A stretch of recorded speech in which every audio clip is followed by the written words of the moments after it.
Year 2024లో ఒక app strong మార్కెటింగ్‌తో పాటు skill నేర్పిస్తామని strong competition ఉన్న ఇండియన్ మార్కెట్‌లో ఎంటర్ అయింది.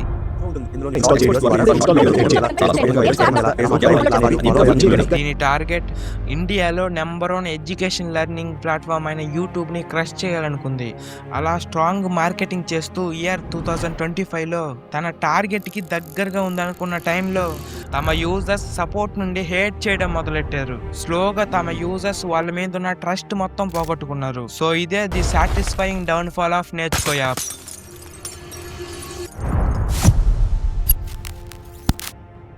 నువ్వు ఈ వీడియోని ఇంట్రెస్టింగ్ గా చేయడానికి 3 పార్ట్స్ గా కవర్ చేద్దాం. First, expectation. ఇది మన ఇండియాకి ఫ్యూచర్ లెర్నింగ్ స్కిల్ యాప్ అనే వాళ్ళ యూజర్స్ నుండి అసలు ట్రస్ట్ ఎలా పోగొట్టుకుంది.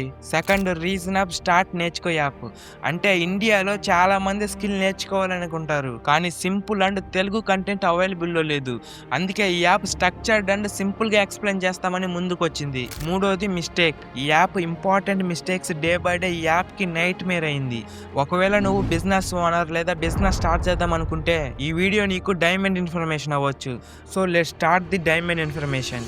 ఇయర్ 2021 అప్పుడు నేర్చుకో యాప్ స్కిల్ లెర్నింగ్ మార్కెట్లో అడుగు పెట్టగానే ఎక్స్పెక్టేషన్ అండ్ కోవిడ్ తర్వాత digital learning demand skyrocket లా పెరిగింది. ఇదే నేర్చుకో యాప్ కి ఇండియాలోనే లార్జెస్ట్ స్కిల్ లెర్నింగ్ ప్లాట్ఫామ్ గా మారడానికి దారి దొరికింది. వాళ్ళ విజన్ ఈజీ స్ట్రక్చర్డ్ కంటెంట్, అది కూడా తెలుగులో నేర్పించడం. టోటల్ గా యూట్యూబ్ లాంటి స్కాటర్డ్ కంటెంట్ నుంచి డిఫరెంట్ గా ఉండడం. అలా స్మార్ట్ మార్కెటింగ్ ప్రజల గుండెల్లో చోటు దక్కించుకుంది. అలా ఎక్కడ చూసినా వీటి యాడ్సే కనిపించడం, పెద్ద క్రియేటర్స్ తో ప్రమోట్ చేయడం, ఇలా యూజర్స్ చూసి నేర్చుకోవడం, అది కూడా అఫోర్డబుల్ ప్రైస్ లో. కానీ ఒక టైంకి ఇలానే కంటిన్యూ అవ్వలేకపోయింది. అంటే యూజర్స్ ఇరిటేట్ అవడం స్టార్ట్ చేశారు. ఎందుకంటే ప్రామిస్ చేసినంత పెద్దగా కన్సిస్టెంట్ గా ఉండలేకపోయారు. ఇలా స్లోగా యూజర్స్ కి ట్రస్ట్ పోవడం స్టార్ట్ అయింది. సో ఇక్కడ నుంచి స్టార్ట్ అయింది నేర్చుకో యాప్ యొక్క నిజమైన స్టోరీ. ఒకవైపు పెద్ద విజన్, కానీ ఇంకోవైపు చేయలేకపోతున్నారు. అసలు ఈ యాప్ని బిల్డ్ చేయాల్సిన అవసరం ఏంటి, అలాగే ఈ యాప్ ఏ ప్రాబ్లమ్ని సాల్వ్ చేద్దాం అనుకుంది. ఈ యాప్ జస్ట్ ఐడియావే కాదు, మన ఇండియన్ మార్కెట్కి అవసరం కూడా.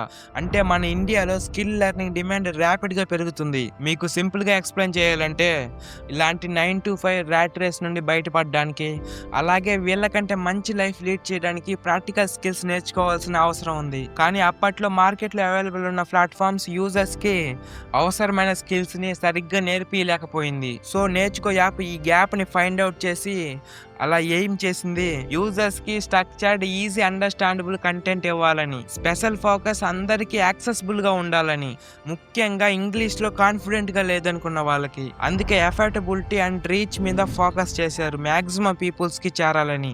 ఇలా రీచ్ మీద ఫోకస్ చేయడం వల్ల నేర్చుకో యాప్ మార్కెట్ లోకి రాగానే మంచి విజన్ దొరికింది. అంటే స్కిల్స్ నేర్చుకోవాలంటే జస్ట్ వీడియోస్ తో కాదు, clean learning path and real skill development. కానీ పెద్ద విజన్ తో పాటు పెద్ద రెస్పాన్సిబిలిటీస్ కూడా వస్తాయి.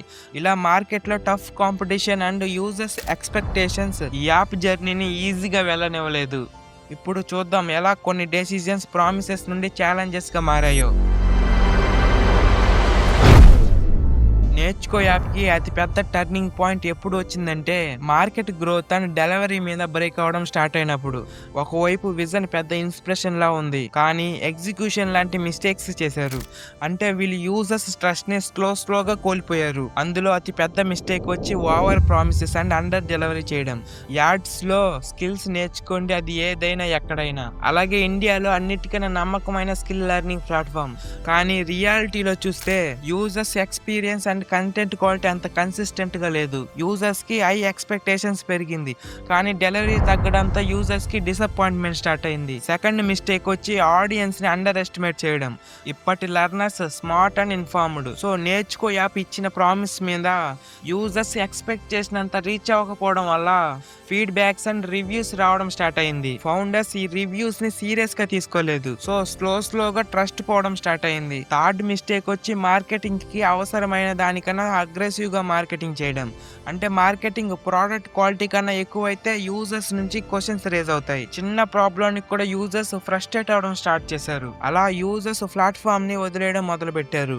కానీ ఈ ప్లాట్‌ఫామ్‌ని మనం వదిలేయడానికి ముందే ఈ ప్లాట్‌ఫామ్ అంతా బిగ్గెస్ట్ స్కామ్ చేసింది. ఈవెన్ నాకు తెలిసిన ఒక పర్సన్ కూడా ఈ స్కామ్‌కి గురయ్యాడు. అంతేకాదు మీరు ఈ యాప్‌ని వాడుంటే అందులో పేమెంట్ సిస్టమ్ గురించి తెలియని వాళ్ళందరితో ఈ స్కామ్ అయ్యుంటుంది. ఒక పర్సన్ 9-5 జాబ్ చేసి ఇంటికొచ్చి ఆ వర్క్ స్ట్రెస్ పోగొట్టుకోవడానికి యూట్యూబ్ కంటెంట్ కన్జ్యూమ్ చేస్తుంటే సడన్ గా ఈ నేర్చుకో యాప్ కి సంబంధించిన యాడ్ లో 7 డేస్ లో ఇంగ్లీష్ నేర్చుకోండి, 15 మినిట్స్ లో ఎర్నింగ్ స్టార్ట్ చేయండి, ఇలా టీనేజర్స్ ని కూడా ఇంట్లో ఎంతకాలం ఇంకా మనీ అడుగుతారని ఎమోషనల్ మిస్లీడింగ్ తో ఇలా లైఫ్ చేంజ్ అయిపోతుందని యూజర్స్ డౌన్లోడ్ చేస్తారు.